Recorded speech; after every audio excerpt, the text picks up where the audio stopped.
yang tidak berkualitas ini merugikan rakyat.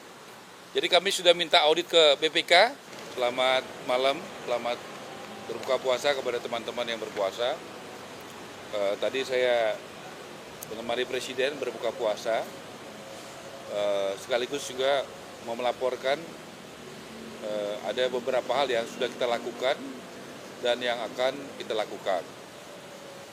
Yang pertama, tadi Presiden meminta untuk supaya hal-hal yang kebijakan yang pro rakyat oleh Presiden Prabowo, ya, yang dari tadinya bayar menjadi gratis, yaitu BPHTB tadinya 5% menjadi 0, kemudian juga restribusi PBG, ya, PBG persetujuan bangunan gedung dari bayar jadi 0, dan PPN ini ditanggung pemerintah sampai Juni 2025, ini supaya disosialisasikan secara masif ke daerah supaya bisa dinikmati oleh MBR. Ini khusus kebijakan untuk MBR, yaitu masyarakat berpenghasilan rendah. Nanti pada kesempatan pertama saya akan sampaikan kepada Mendagri. Mendagri punya forum itu setiap Senin pagi untuk mensosialisasikan ini, karena nanti setiap kepala daerah, baik bupati, wali kota, itu punya instrumen namanya Perkada, peraturan kepala daerah, untuk bisa menjalankan ini sebagai payung hukum. Kemudian dari lambat menjadi cepat, ini adalah PBG, ya. PBG itu dulu 45 hari, tapi misalnya di Subang itu bisa tidak sampai 1 jam, di Gianyar bisa 14 menit, kemudian di Badung juga bisa 17 menit, Badung ini di Bali, Sumedang juga bisa 53 menit, dan Tangerang 59 menit. Jadi Presiden Prabowo sangat pro kepada rakyat kecil, bagaimana kebijakan ini yang tadinya bayar jadi gratis, dan yang tadinya lama jadi cepat. Dan ini diminta untuk disosialisasikan dan dijalankan oleh semua kepala daerah di seluruh Indonesia.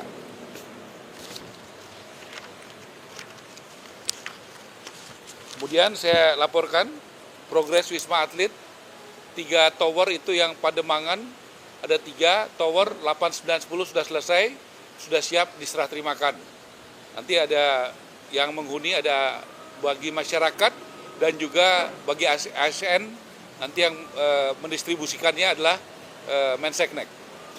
Ini di Wisma Atlet, karena ini dulu adalah momentum yang sangat bersejarah buat bangsa kita, karena pada saat COVID itu begitu banyak dokter kita dan perawat yang berjuang, ya, yang menyelamatkan jiwa-jiwa warga Indonesia yang kena COVID.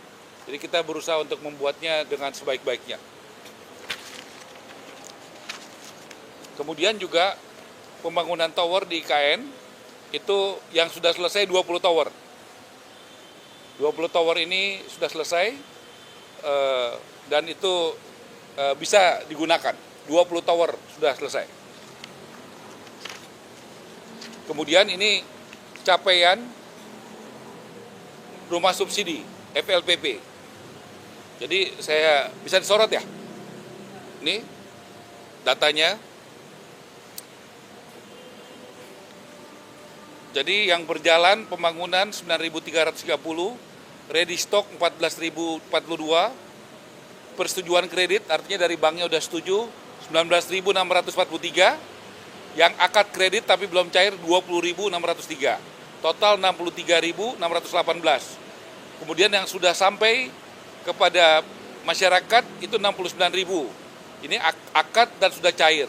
Akad Tapera khusus PNS yang sudah terbangun dan akad 1.384. Jadi totalnya 134.937. Ini bank penyalurnya, ya. Dan ini asosiasi yang membangun. Untuk tahun 2025 kita menyiapkan yang sudah ada DIPA-nya 220.000 rumah subsidi.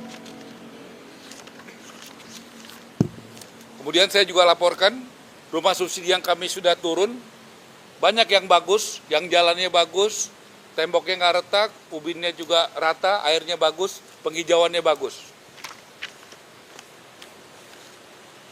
Tapi kami juga menemukan yang tidak hujan banjir, yang belum setahun retak-retak dan sebagainya. Presiden memerintahkan, karena ini adalah rumah subsidi bukan berarti tidak berkualitas, harus berkualitas.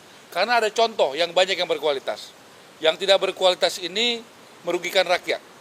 Jadi kami sudah minta audit ke BPK dan kami juga sudah sampaikan dalam pertemuan dengan KPK kemarin.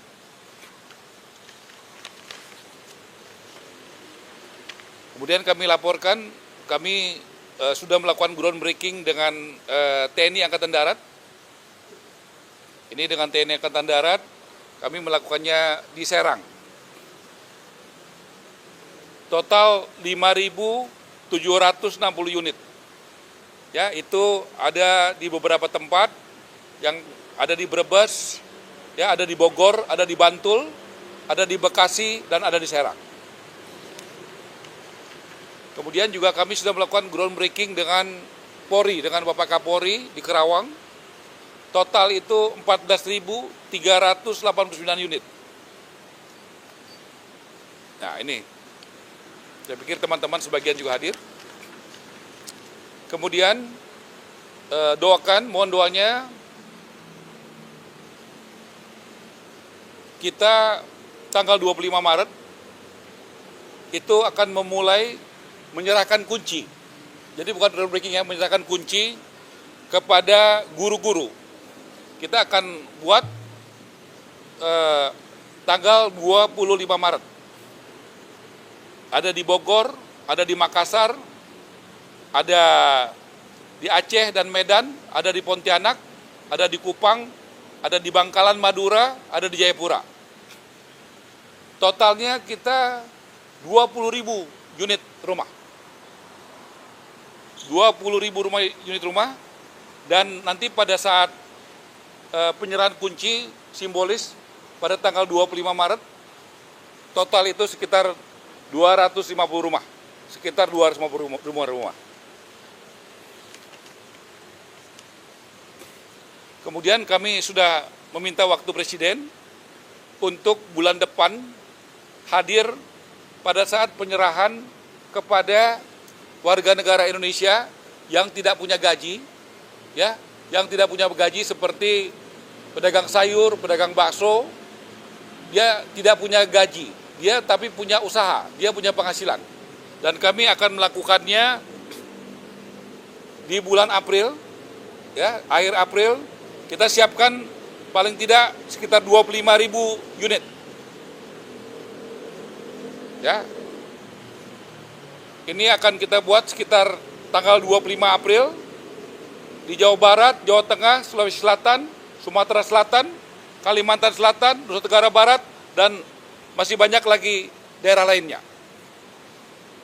Rencana kita akan pada saat akad, pas acara, paling enggak 1.000 orang, 1.000 kita akan serahkan. Tapi totalnya kita siapkan 29.000. Ya, secara bertahap. Tapi pada acara kita akan siapkan 1.000 unit minimal. Kami juga laporkan berkat kewibawaan Bapak Presiden, gotong royong CSR dari perusahaan swasta sudah jalan, dari Harum Energi, dari Agung Sedayu, dari Berau, kemudian akan jalan Adaro dan Astra. Kemudian juga awal pertengahan bulan depan, bulan April, kita akan mulai merenovasi paling tidak 500 dari Buddha Suci, Yayasan Buddha Suci, dan 200 dari Kadit di Tanah Tinggi. Itu sekitar tanggal 14 April, kita akan mulai itu. Kemudian Presiden meminta untuk memanfaatkan aset negara secara maksimal, yaitu tanah BUMN, khususnya kereta api, Perumnas, dan perkebunan, kemudian juga di Dirjen Kekayaan Negara di bawah Kementerian Keuangan. Itu yang paling cepat kita, yang ex-BLBI, yang ada di Lipo Karawaci, itu sebelah lapangan golf, itu akan segera kita manfaatkan karena itu idle, clear and clean, tidak bersengketa, dan tidak ada masyarakat di atasnya yang tinggal di situ.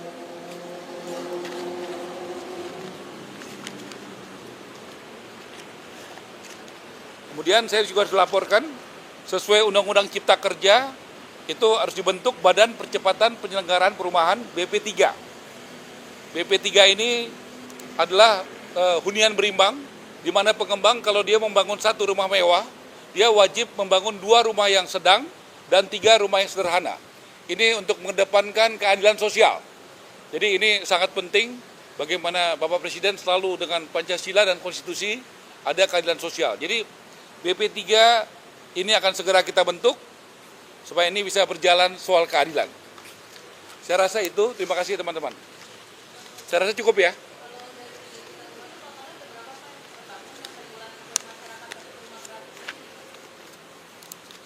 Kalau rumah gratis itu, pertama itu yang dari CSR. Contoh dari perusahaan-perusahaan dari Agung Sedayu, 250 di Tangerang, 500 di Berau. Nanti dari Adaru, itu yang gratis, gitu ya. Kalau yang tadi saya jelaskan rumah subsidi. Nah, begitu. Kalau berapa totalnya, itu yang kita minta data dari Kementerian Dalam Negeri. Karena yang mengeluarkan izin, karena rumah itu kalau mau dibangun atau mau direnovasi mesti ada izinnya. Kita minta tolong kepada Mendagri supaya kepala daerah memberikan datanya kepada kita. Karena izinnya itu dari, kita mau bangun rumah apa aja, komersial kah, subsidi kah, rusun kah, apartemen kah, itu kan harus ada izin. Izin itu namanya PBG, Persetujuan Bangunan Gedung. Dan itu adanya izinnya dari kepala daerah. Itu yang kita akan peroleh datanya dari Kementerian Dalam Negeri. Yang kita tadi sampaikan, itu adalah rumah subsidi. Kenapa kita bisa kasih datanya? Karena dari Tapera. Tapera memberikan kepada bank penyalur. Jadi datanya itu tajam, detail gitu ya.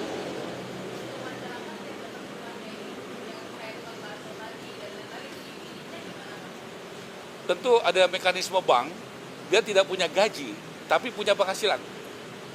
Gitu ya. Ya, mereka ada polanya bank tentu tidak boleh mengucurkan kredit secara tanpa manajemen risiko yang baik.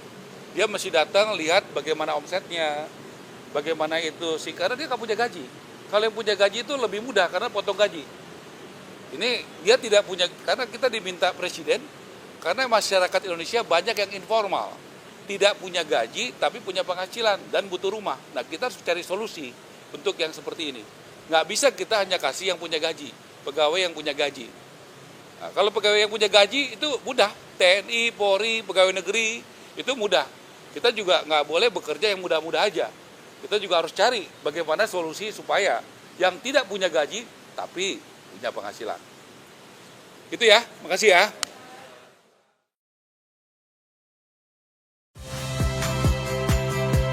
Saya Friska Clarissa. Saksikan program-program Kompas TV melalui siaran digital, pay TV, dan media streaming lainnya. Kompas TV, independen, terpercaya.